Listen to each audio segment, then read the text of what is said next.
In this video, I'm going to explain to you step by step exactly how to use your Mercari credits. So as you can see, the credits are actually automatically applied.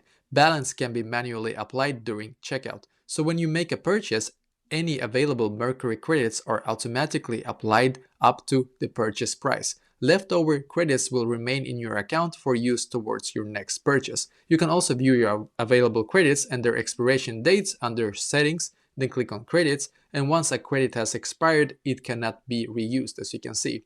To apply your balance, from the checkout screen, tap Apply, enter the amount of balance you like to apply, and then tap Apply, as you can see, again to update your total price basically, but they will be used automatically. As you can see, credits are automatically applied when you have actually going to purchase something basically. So yeah, to be able to use them, they will be automatically applied, and if they're not, you can just double check and click on apply basically. So this is exactly how to use your Mercari credits.